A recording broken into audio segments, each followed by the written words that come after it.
Welcome, curious minds, to another deep dive. Great to be here. Today, we're diving into a truly complex and incredibly timely topic, the concept of Hindutva as political monotheism. We'll be drawing from a fascinating academic source to explore how a vast, diverse civilization grapples with, well, the idea of a singular, unified identity. It's a really compelling journey, I think, and one that challenges many common assumptions about India's history and its future. Our mission today really is to unpack the historical, the cultural, and political layers of Hindutva. We want to understand its theoretical underpinnings and, see how it plays out in modern India. We might find some surprising insights along the way. Absolutely. Think of this as your shortcut to understanding a vital subject that often feels, well, pretty overwhelming. We're going to break down its origins, the core arguments behind it, and its modern manifestations. We want to ensure you gain a thorough yet concise grasp of the material without getting lost in the academic weeds, so to speak. So let's unpack this together. We begin with a really powerful, deeply personal starting point. The experience of Kancha Ilaiah. He's a renowned intellectual and Dalit Bahujan activist. He describes the absolute shock his word of being told in the 1990s that he had to announce himself a Hindu. Right. And this was despite growing up with local deities like Pochama and Kadamaisama, who are completely absent from mainstream Telugu textbooks. Those only glorified figures like Vishnu or Durga. Yeah, what's truly illuminating there is how Ilaiah points out that his own parents didn't even know that they were Hindus. This counter-memory, as he calls it, is critical because it suggests that for many, especially the Dalit Bahujans, and that's an umbrella group including scheduled castes, other backward castes, scheduled tribes. Huge group. Exactly, collectively making up about, 3/4 of the Indian population. Wow. For them, the Hindu identity wasn't some inherited truth. It wasn't just assumed. So what does this tell us then? Ilaiah's powerful dissent raises a crucial question for you, the listener, to consider. If the vast majority of these groups didn't traditionally see themselves as Hindus, does the purported majoritarian specter of Hindutva then shrink? Does it become just the sound and fury, as the source puts it, of a Savarna or upper caste segment? Which is only about 1/4 of the population. Right, only about 1/4. It certainly implies what our source calls a Brahminical minority's historical masquerade as a Hindu majority. That's quite a significant claim right out of the gate. Mm-hmm. And this immediately leads us to the central concept of our deep dive, Hindu political monotheism. Now, it's vital to understand this isn't about traditional polytheism, worshiping many gods, or pantheism, seeing divinity in everything. Instead, it describes a powerful drive to shape India's incredibly diverse spiritual practices and traditions to sort of fit a single unified mold. Like the Abrahamic religions. Exactly. Much like Christianity or Islam are structured around one god. Okay, this is where it gets really fascinating. The ultimate aim, then, is to find a pan-Indian congregational principle, a single unifying belief or practice. Precisely. Something that can effectively erase long-standing caste divisions, absorb unique regional spiritual practices. And even gender segregation. Yes, overcome those too. It's about compacting this, vast pantheon, 330 million gods, the figure often cited into just a few core axiomatic icons like Rama or Krishna. Right. Absorbing varied pieties and picturing a singular unified Hindu destiny. Ultimately, the project seeks to make this Hindu template politically indistinguishable from an Indian one. Making Hindu and Indian mean the same thing politically. That seems to be the aim. Historically, this grand project of a Hindu political monotheism began as more of a literary and cultural movement back in the 19th and 20th centuries. In our current times, the author suggests it has largely evolved into what's termed Hindutva 2.0. Hindutva 2.0. Yeah, which is presented as an advertised and informational urban norm. But, cultivating a truly unified Hindu theology and what's called an organismic nationhood. A nation is a single body. Right, a nation viewed as a single living body. Yeah. That was always going to be a massive challenge in India's inherently pluralistic civilization. Just so much diversity there. Okay, so to fully grasp this political monotheism, our source introduces the ideas of the quite controversial German jurist Carl Schmitt. Schmitt, yes. He famously declared that all modern political concepts are, in essence, transposed theological ones, meaning they've moved from religious ideas to political ones. Right, religious ideas repackaged for politics. He argued that liberalism, for example, denies secularism and authentic ontology, essentially saying liberalism lacks a true fundamental grounding in its own being. And for Schmitt, the very essence of politics, has to be driven by a deep, passionate religiosity hidden beneath everything else. He prioritizes a primordial piety, an ancient fundamental devotion, over other bonds like, say, sentiment or memory. Which brings up the question of the enemy, doesn't it? Absolutely. What's the role of the enemy in this framework? Well, for Schmitt, the enemy is necessarily public, hostis, not private, inimicus. Oh, okay. They aren't defined by profit or morality. They are simply the public other. And crucially, Schmitt was one of the first major thinkers on the right to frame enmity as a domestic concern, not just international. That's a key point, the enemy within. Exactly. This domesticity of the enemy becomes acutely painful and dehumanizing. You see it in the treatment of refugees or minorities who are told, for example, go to Pakistan. Mm-hmm. And this leads directly to Schmitt's powerful link between the enemy and sovereignty, right? Yes. The sovereign, he says, is he who decides on the exception. Exception. Meaning the one who decides when to suspend normal law to save the state. It's an intervention akin to a secular miracle, as he puts it. Wow. For Schmitt, the political realm is a reckoning of submerged warfare, always ongoing beneath social existence. So politics is just war by other means. In essence, yes. He argued that normal political processes are a continuation of this war by other means. That's a pretty bleak view of politics. It's a chilling thought to consider, isn't it? Schmitt also argued that pluralism, or diversity, is detrimental to effective decision-making.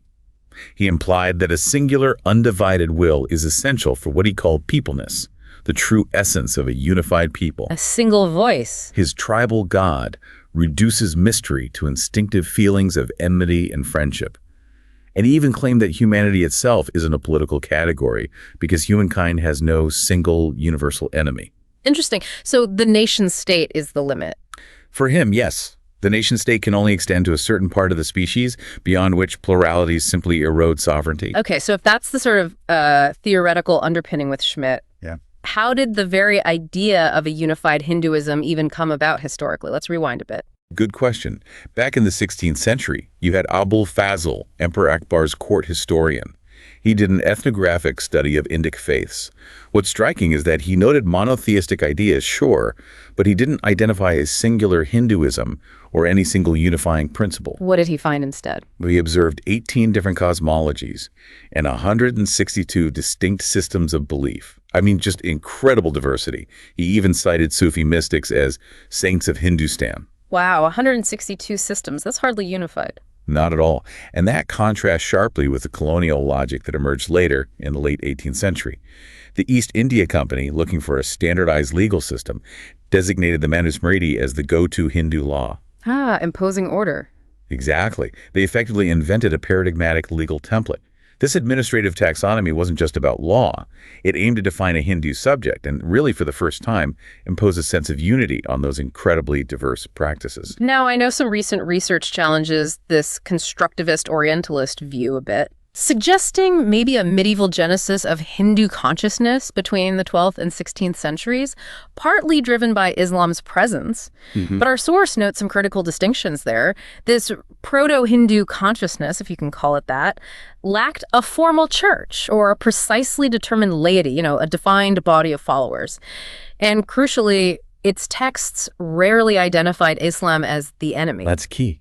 That conceptual need for an external enemy would, as we'll see, emerge much later with modern Hindutva. Right. Okay, let's talk about the Bhagavad Gita. It's arguably one of the most important texts for understanding Hindu thought, wouldn't you say? Absolutely central. Yet its interpretations are just incredibly diverse. They reflect constantly changing political and cultural context. I mean, consider this. Western Orientalists like Farquhar and Lorenzer even sought it as anticipating biblical wisdom, or in some cases, even being partly plagiarized from the New Testament. Wow. And for Indian thinkers, the Gita's meaning was just as fluid, just as contested. You have Bal Gangadhar Tilak in his Gita Rahasya going so far as to argue that the entire German idealist tradition was just an approximation of Vedantic thought. Flipping the script completely. Totally inverting the idea of East-West influence. Then you have Mahatma Gandhi, on the other hand, reading the Gita as an allegory, an enunciation of ahimsa nonviolence. So the war in it wasn't literal for him. No, he saw the cataclysmic war described in the text as purely symbolic, non-literal. And what's particularly compelling about this text, and maybe a bit startling, is how it became a central text for armed revolutionaries in Bengal in the early 20th century. Really? Yeah, it was almost like their Mao's little red book. It got to the point where the British police deemed just possessing it seditious. Yes. Krishna's call to Arjuna to fight, in that context, became a literal readying of the subject for martyrdom, a call to arms. That's a world away from Gandhi's reading. Completely. And then we have Ambedkar's radical critique. Ambedkar, what did he say? He argued the Gita was not a gospel, not a book of religion, not even a treatise of philosophy. So what was it for him?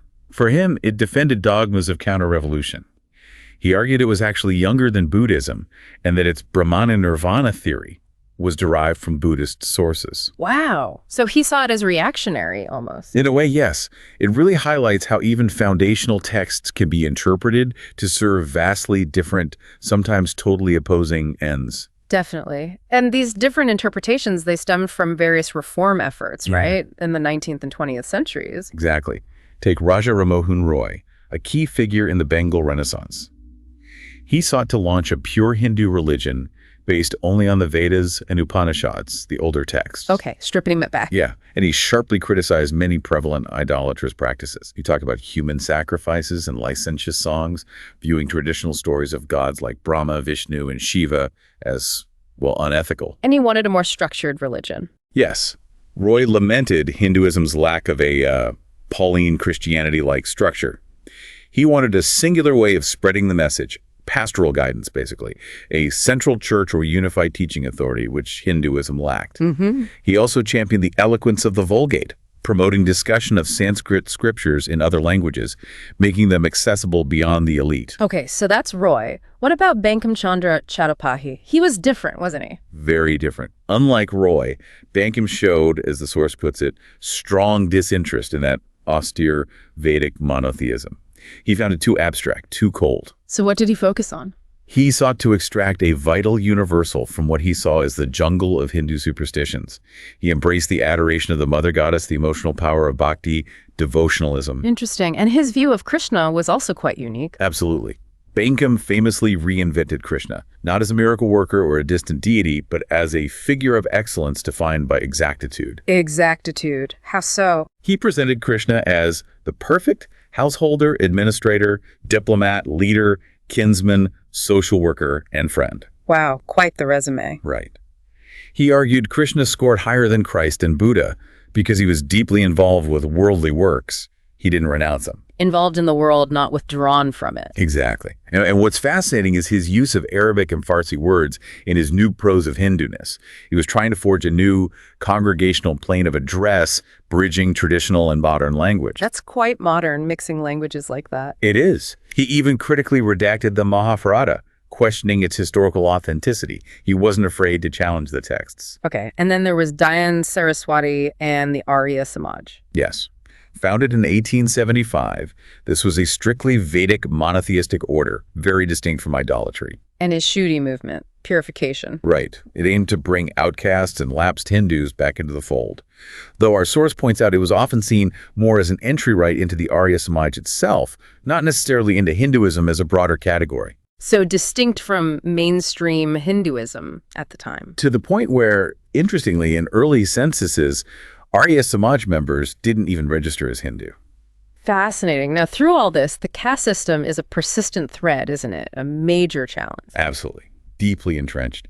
Hindu revivalism often posits this idea of an original merit-based Varna system, the social hierarchy based on profession, not birth, that they argue is corrupted later, often blaming Muslim rule. Saying it used to be about merit, not birth. Right, arguing that in antiquity, Varna determination was independent of birth. But this is where Ambedkar offers such a powerful and frankly devastating counter-perspective. Indeed. He declared that Hindus observe caste not because they are unhuman or wrong-headed. They observe caste because they are deeply religious. Wow. Linking caste directly to the religion itself. Exactly. For him, caste could only end if the consecrating framework of the religion itself was destroyed. He called for a radical refuting of the Shastras, the sacred texts that uphold it. That's a radical position. Extremely. Ambedkar famously stated that Hindu society is only a collection of castes.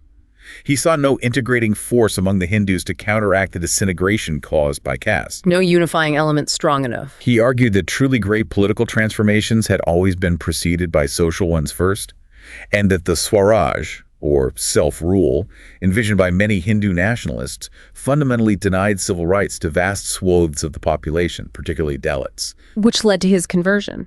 Ultimately, yes. In 1956, just weeks before his death, Ambedkar converted to Buddhism.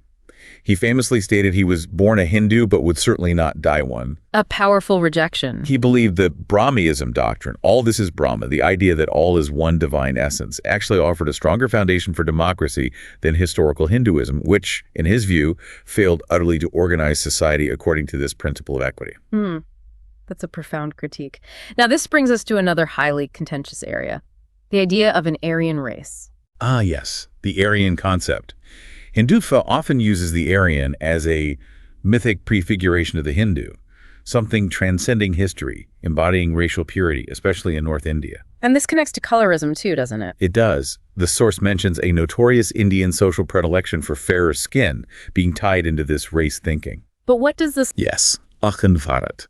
This is a core revanchist desire within the Sangh Parivar, the family of Hindu nationalist organizations. Golwalkar, a key ideologue, was very explicit.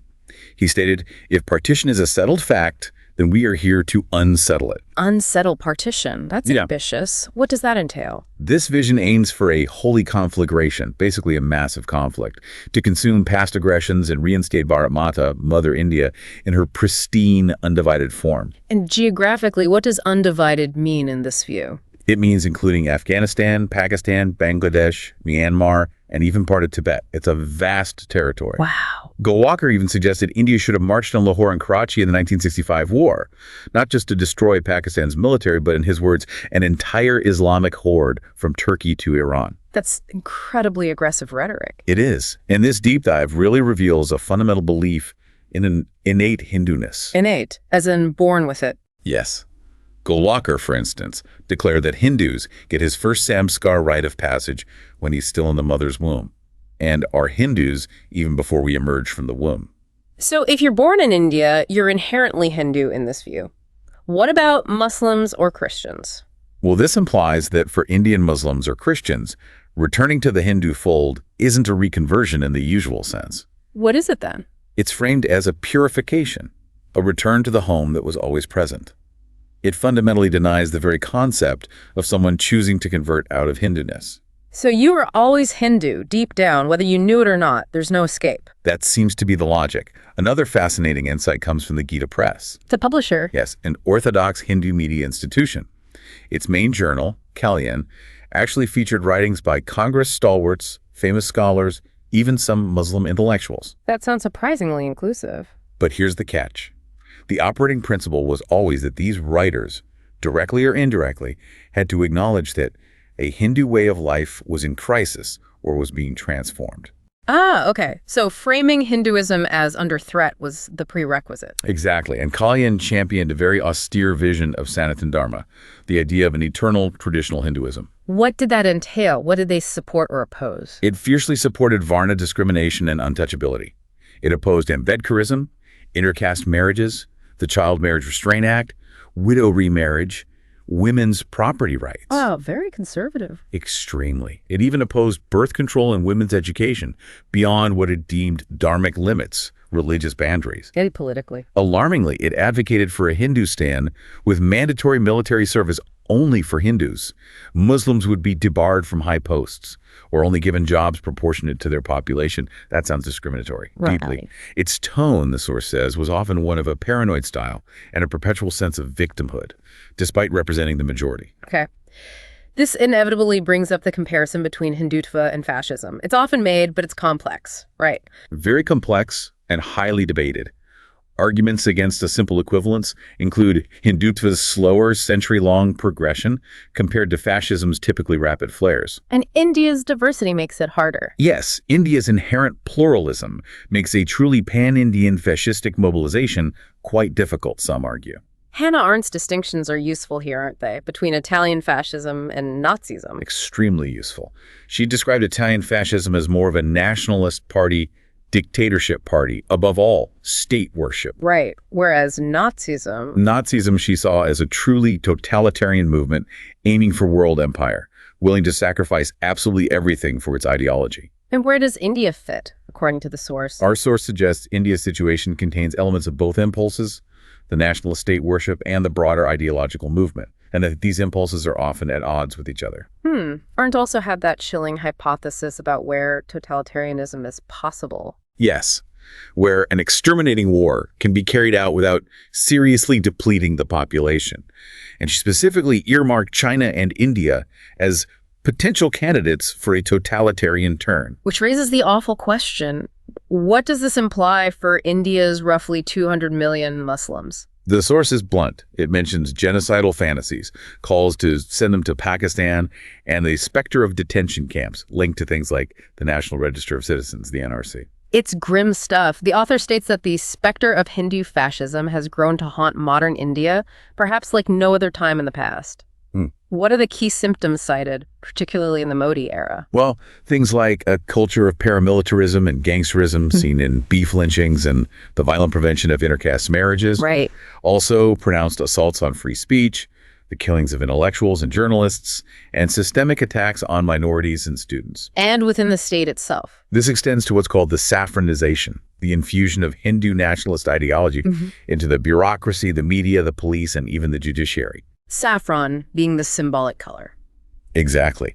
And the pervasive narrative constantly pushed is Hindu katre mein hain. Hindus are in danger. Yes. This portrays the 80% Hindu majority as perpetually imperiled by minorities, who are often painted as fifth columnists or merchants of terror. It seems paradoxical, the majority feeling perpetually victimized by the minority. It does. And if we connect this to the bigger picture, Narendra Modi's political rise after the 2002 Gujarat massacre is particularly telling, according to the source. How is that event described? As a systematic bloodbath. And significantly, the first anti-Muslim pogrom in which the property middle classes took an active role, not just mobs from the margins. Middle class involvement, that's significant, and the media aspect. Yes, it was also described as the first Indian genocide to take place as a media event, amplified by 24-hour news and mobile phones. It was watched in real time, in a way previous violence perhaps wasn't. And Modi's own reported reaction. When asked about the massacres, he reportedly said he felt sad as one would feel if a car ran over a puppy. That's quite a comparison. It is. His 2014 campaign then utilized cutting-edge technology. 3D hologram projections, for instance. Holograms. Creating a magical projection of his three-dimensional electronic image, like the coming down to earth of a distant god. And the messaging was adaptable. Very shrewdly tailored. For some, he highlighted his lowly telecast background. For others, he was the apostle of development.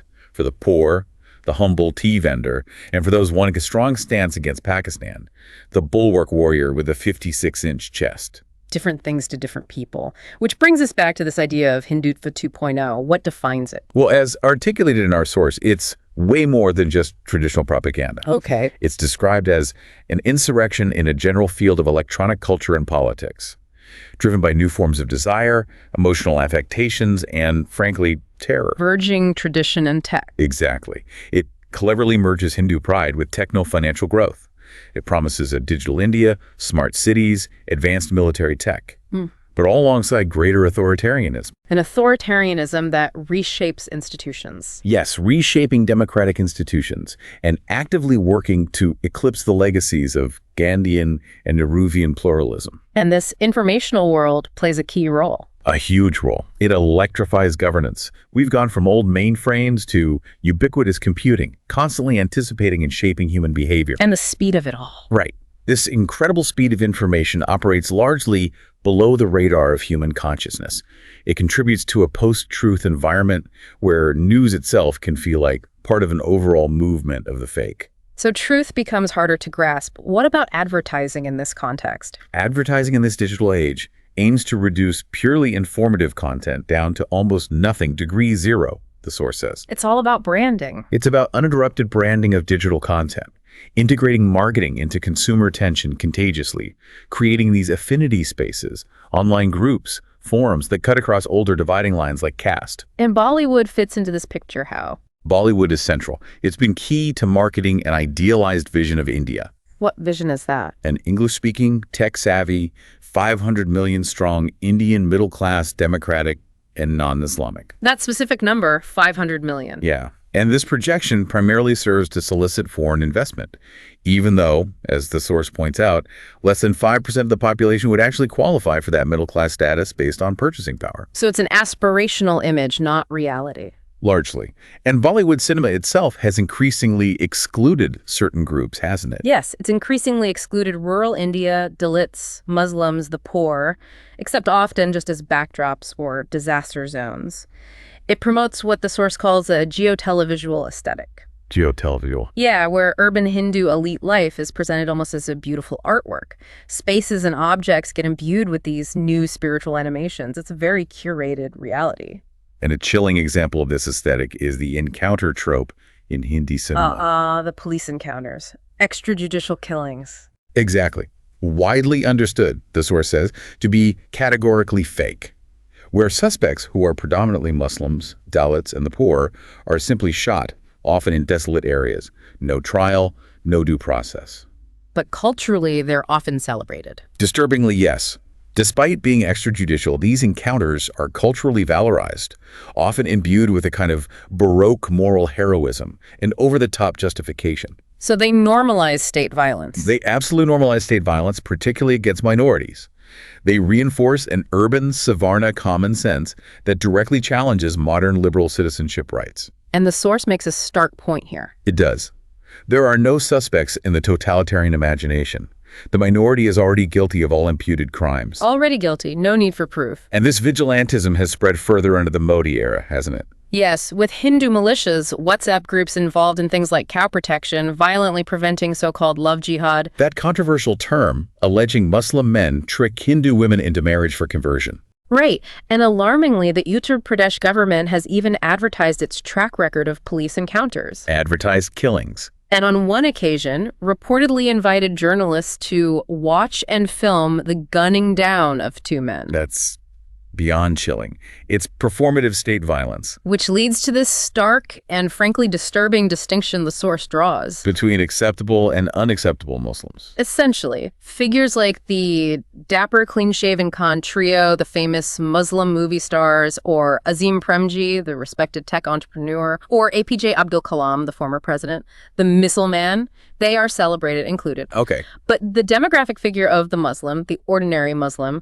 becomes a target when visible attributes of Islam are perceived. Like what? Like the Urdu language, perceived ghettoized underdevelopment, stereotypes about high breeding rates or multiple wives, beef consumption, alien attire like the hijab or skull cap, or even just wearing an Islamic beard. So visible difference is the problem. When those things are perceived to be antithetical to majoritarian determinations of life and market procedures, this mode of inclusion, the source argues, means there's no escape for the other. Meaning? You can try to assimilate, convert maybe, or face violence. But from vice, there is no exile or martyrdom. You can't just leave or be seen as a martyr if you resist. You're simply erased or forcibly assimilated. Wow. Well, we've certainly taken a deep dive today into Hindutva as political monotheism. We've explored its complex genesis, its theoretical anchors and thinkers like Carl Schmitt, and its really powerful manifestations in modern Indian politics, culture, and media. We've seen how ideas of history, identity, and power are constantly in flux, constantly being reshaped by both ancient narratives and very contemporary digital forces. It's a powerful reminder, I think, that even in what we think of as a secular world, these deep-seated theological concepts can be transposed, shifted into political realities, and they profoundly shape how nations define themselves and, critically, how they treat their own citizens. The ongoing tension between India's incredibly pluralistic civilizational complex and this drive for a singular, unified identity that really continues to define India's journey, doesn't it? It absolutely does. And as we conclude this deep dive, maybe something for you, our listeners, to consider. In a world increasingly defined by information overload, by fake news, by these globalized nativisms popping up everywhere, how does the pervasive advertised modernization of any nation, even beyond India, subtly shapes our perception of reality? And what does that ultimately mean for the very idea of democracy itself? A crucial question to ponder.